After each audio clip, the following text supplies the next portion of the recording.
최근에 강세를 보여주고 있는 종목들은 강세를 보이는 이유가 있더라고요. 우리가 알고 있는 제약바이오 대장들의 좋은 실적과 기준금리 인하의 스탠스, 중국에서 만들고 있는 의료약품에 대한 관세 부과 이런 것들에 대해서 긍정적인 뉴스를 좋게 보고 있다. 삼성바이오스가 지금도 꾸준하게 미국 제약사랑 CDMO 규모 수주 계약을 하고 있는데 기록하고 있는 매출의 거의 20에서 30% 육박하는 그 유한양행이 슈팅 나왔던 게 페아마케였거든요. 저는 이제 10월에 유럽 정약업체 에스모가 열릴 건데 그와 관련이 있는 종목들이 수급이 좀 들어오는 모습이어가지고 내가 만약 관련 종목들 중에서 매수한 게 없다, 보려는 종목을 좀 보셔도 좋을 것 같다, 그렇게 판단하고 있습니다. 이민수의 경제토크 퍼스트 프라임 리서치 손여로 팀장님 오셨는데요. 바이오 얘기하겠습니다. 바이오는 금리 인하, 맞습니다. 금리 인하는 바이오, 그죠? 금리 인하가 이제 본격화되기를 하는 시점이잖아요. 네. 그러면 바이오에게는 새로운 또 기회가 옵니까? 아니면 어느 정도 반영이 됐습니까? 네, 조금 이제 무서워지기 시작합니다. 왜냐하면은 실질적으로 이제 기준금리 인하에 대한 기대감에 안 오른 제약바이오가 없었어요. 제가 분명히 저번 달 녹화랑 올해 상반기부터 제 영상을 꾸준히 지켜보시면 아시겠지만 전 제약바이오 같은 경우는 유명한 15개 이상 매매를 안 한다라고 말씀드렸어요. 근데 저번 달 녹화와 포트폴리오에 제약바이오 포트폴리오를 몇 개 이제 골라놓고 그 안에서 이제 트레이딩을 해라. 그래서 저번 달과 이번 달의 좋은 점은 제가 말씀드린 종목들이 꾸준히 우상 기조를 보여주고 있다. 알테오젠 같은 경우 다시 50만 원 갈라고 지금 시도를 하고 있고, ABL 바이오나 리가케인 바이오 같은 경우 제가 아니도 다른 분들께서 워낙 많이 말씀하셨고, 그 다음에 이제 슬슬 중소형주까지도 순환매가 되고 있습니다. 그래서 제가 제약바이오 종목 줄 세면 거의 200개가 되지만 저는 15개, 상위 15개만 한다 그랬는데, 우리가 보통 면역항암제 아니면 제약, 바이오 이런 식으로 검색해보면 리스트가 쭉 나오는데 시가총액이 1,000억 원대에서 2,000억 원대, 그 다음에 뉴스 검색했을 때 뉴스도 잘 안 나오는, 그 다음에 적자가 4년 넘게 나오고 있는 그런 종목들까지도 움직이면서 우스갯소리 박사님과 무슨 생명과 그거 말씀하신 거죠? 무슨 제약 이런 종목들까지 움직이고 있는 그런 모습들이 매매를 잘 하시는 분들께 정말 재미있는 장세가 될 수 있겠지만, 이런 상황에서 제가 강하게 말씀드렸을 때는 덜컥 물릴 수 있다라고 판단하고 있고요.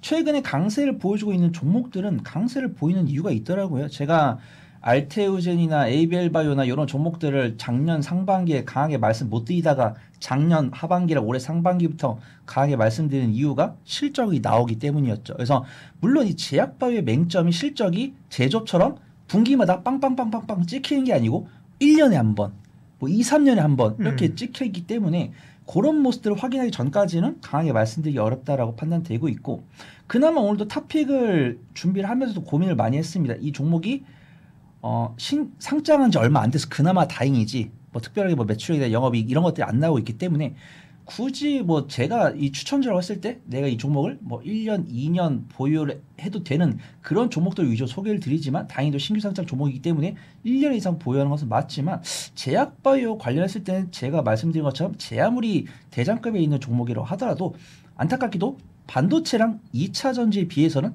긴밀하게 대응해야 될 섹터는 제약바이오가 아닌가, 그렇게 판단하고 있습니다. 금리 인하는 제약바이오의 좋은 뉴스인데, 그러나 관세 이런 거 트럼프가 계속 약간이나 관세 이런 거 계속 음장을 놓잖아요. 그 영향은 크게 없어요? 충분히 좀 선반영이 된 것이 아닌가 그렇게 판단하고 있거든요. 왜냐면은 이제 리포트, 관세 영향에 따른 약가 인하에 따른 리포트를 보면은 보통 우리가 기사를 읽으면은 트럼프 대통령이 약가를 70%에서 35% 내린다, 요거 이렇게 사실만 나오거든요. 그럼 사실만 나오면 저는 다른 분들은 어떻게 생각을 하나 그걸 알고 싶어요. 근데 이렇게 검색을 해도 안 나오니까 저는 그럼 원래는 한 40만 원에 만들어서 프리미엄 얹어가지고 70만 원에 팔고 있으면서 내가 이익률을 30% 40% 챙겼었는데, 트럼프 대통령이 강제로 약가를 인하시켜서 40만 원에 만들지만, 물론 너네가 연구개발하면서 인건비 쓰고 했으니까 이익 많이 챙겨 싶은 거 아는데, 지금 40만 원에 만들고 있는 약을 한 20만 원 30만 원 만들어서 50만 원 60만 원 팔아라 이러면은 이 제약바이오 기업들이 절대적으로 보일 수 있는 실적과 그 다음에 그들이 갖고 보여줄 수 있는 이익률 이런 것들이 떨어질 수 있다고 판단하거든요. 그래서 저는 그렇게 말을 하고 다녀요. 이렇게 말을 하고 다니면서도 그런 뉴스가 나왔을 때는 제약바이오 관련 종목들이 음봉이 나왔기 때문이죠.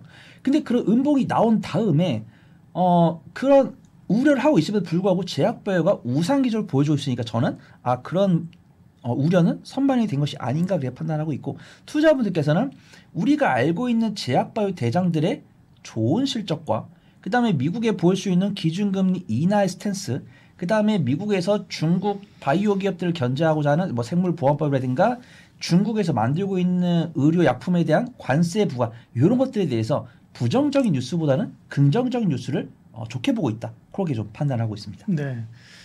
제약바이오는 아무래도 이슈를 따라서 갈 수밖에 없어요. 그죠? 뭐 네네. 다른 기업도 마찬가지지만 제약바이오는 더 그런데요. 삼성바이오로직스 이제 기업 분할 얘기가 있잖아요. 그죠? 맞습니다. 예. 그러면 이제 CDMO 쪽은 어떻게 보세요? 네. 우선은 저는 사실 뭐 분할하는 거에 대해서 크게 불만은 없는데 물적 분할은 안 했으면 좋겠습니다. 근데 인적 분할이잖아요. 인적 분할 한다고 하니까 예. 크게 염려할 건 없다라고 예. 판단되고 있고, 그나마 내가 삼성바이오로직스에 있어서 내가 CDMO를 중점적으로 투자를 했다라고 하신 분들께는 삼성바이오로직스를 매도하고 인적 분할해서 재상장했을 때 그때 사는 게 맞다라고 판단하고 있고요. 근데 굳이 뭐 삼성바이오로직스가 인적 분할을 한다고 해서 지금 당장 막 발을 동동 구르면서 삼성바이오로직스 지금 당장 팔아야 되나? 이러실 필요는 없다라고 판단됩니다. 그래서 삼성바이오로직스가 지금도 꾸준하게 뭐 미국 제약사랑 CDMO 규모 수주 계약을 하고 있는데, 뭐 삼성바이오로직스가 기록하고 있는 매출의 거의 뭐 20에서 30% 육박하는 그런 규모를 기록을 하고 있고, 그다음에 송도에 공장을 하고 있는데 4공장 완공했고 6공장도 착공하면서 이 물밀듯이 들려오는 CDMO를 수주를 하겠다. 그다음에 삼성바이오로직스가 얼마 전까지는 주가 수익비율이 60이 넘어갔었는데 최근에 보니까 45더라고요. 주가 안 오릅니다. 근데 뭐 이건 아쉽죠. 수주 나오고 실적 잘 나오는데 주가 왜 안 오를까? 이거는 안타깝습니다. 뭐 공급 계약 뉴스 나왔을 때 주가 올랐으면 좋겠는데 외국인과 기관이 차익을 하고 있으니까 삼성바이오로직스는 100만 원대 아래에서 분할 매수해서 들고 가야 된다고 판단되고 있고, 저는 이 대형주 삼성바이오로직스 셀트리온을 매매를 하겠다라고 하신 분들께는 말려들진 않아요. 근데 항상 제가 15개 중에서 탑픽은 삼성바이오로직스랑 셀트리온 적이 없습니다. 항상 뭐 유한양이라든가 뭐 오스코텍이라든가 ABL바이오라든가 리가켄바이오 확실하게 변동성 있는 종목들 위주로 탑픽을 말씀드리니까, 삼성바이오로직스랑 셀트리온은 매매를 하겠다라고 하신 분들은 굳이 뭐 말려들지 않지만 그보다 변동성이 있는 종목들은 많다. 그렇게 좀 판단하고 있습니다. 그럼 대형주 얘기 나온 길에 유한양행은 어때요? 뭐? 우선 유한양행 같은 경우는 변동성이 좀 나왔다라고 하는데 제가 만족할 수 있는 변동성은 아닌 것 같습니다. 오히려 알테오젠이 더 크게 많이 움직였던 것 같아요. 그래서 네. 알테오젠 같은 경우는 제가 보수적으로 매수가 잡으면 45만 원이었고, 그다음에 정말 제가 작년 연말에 말씀드린 것처럼 적금 넣듯이 분할 매수하신 분들 뭐 38만 원. 근데 지금 주가가 49만 원대니까 약 15에서 20% 이상의 수익을 가져갔는데, 유한양행은 제가 유한양행도 말씀드렸고, 유한양행은 저번 달에 말씀드렸을 때 플러스 9% 수익 중이더라고요. 그다음에 오스코텍 같은 경우는 제가 3만 원에 2만 원대 후반에 말씀드렸는데 지금 4만 원 넘어가면서 좋은 모습 보여주고 있는데, 알테오젠도 그렇고 유한양행도 그렇고 그들이 판매하고 있는 로열티죠. 판매 수익이니까 로열티를 계산했을 때 유한양행이랑 오스코텍은 뭐 10의 선행포가 뭐 20이 안 된다. 요런 수준인데, 지금도 유한양행 같은 경우 10의 선행포가 25.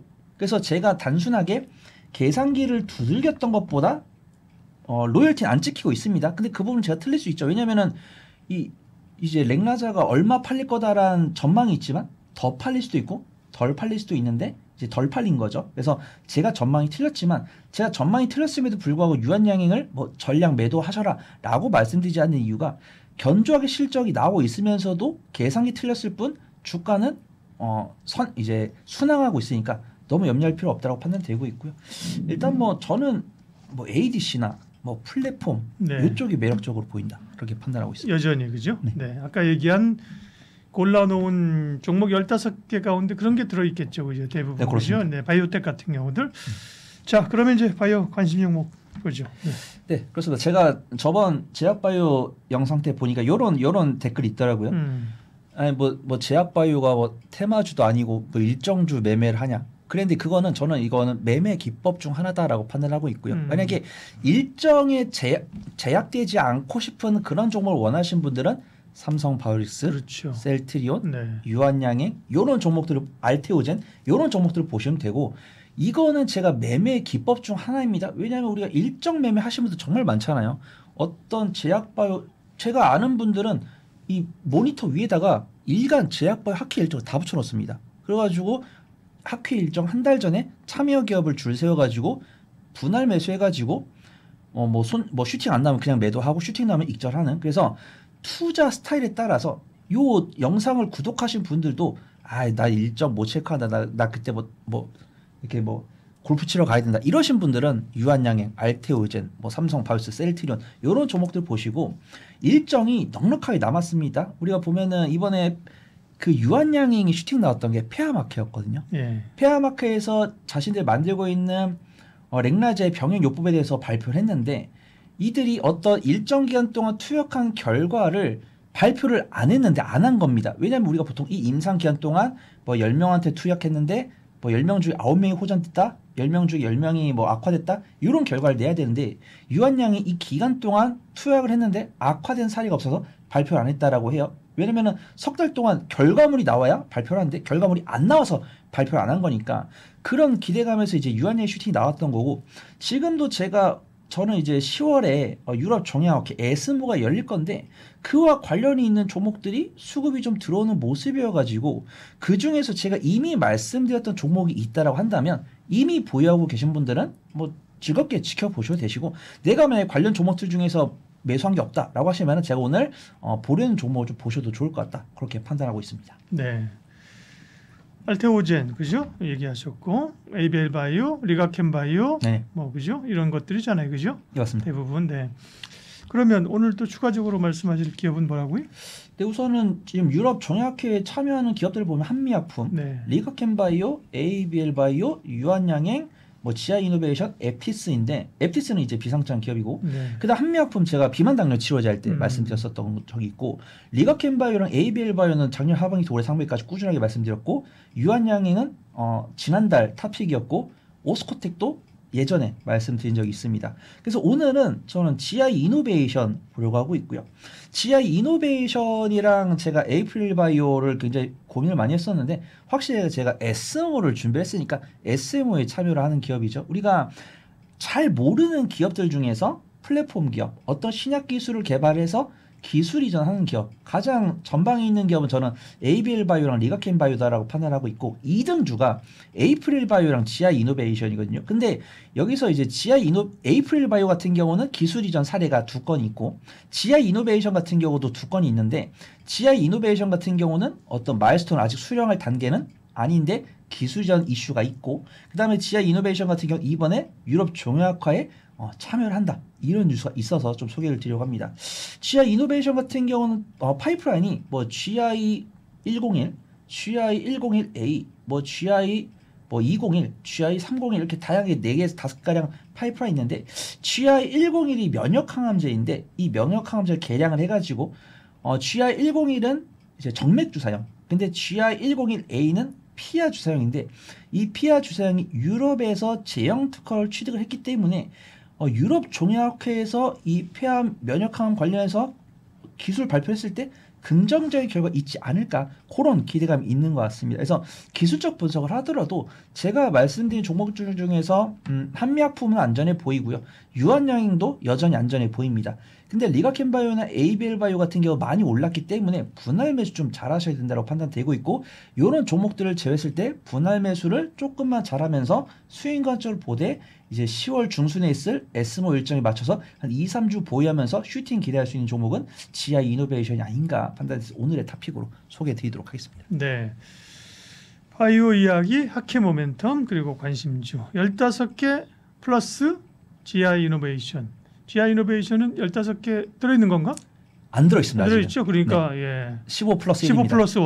네, 네. 15 플러스 1으로 GI 이노베이션까지 살펴봤습니다. 퍼스트 프라임 리서치 손여로 팀장님 함께했습니다. 고맙습니다. 감사합니다. 주식 투자는 타이밍이 생명. MTN 투자학교. 기술적 분석, 실전 투자는 MTN 투자학교. 투자 기법 나도 만들 수 있을까? MTN 투자학교. 해외 투자 혼자는 힘들어. MTN 투자학교. AI를 활용한 실전 투자 교육까지 책임집니다. MTN 투자학교. 실전 투자 종합반 2기 많은 신청 바랍니다.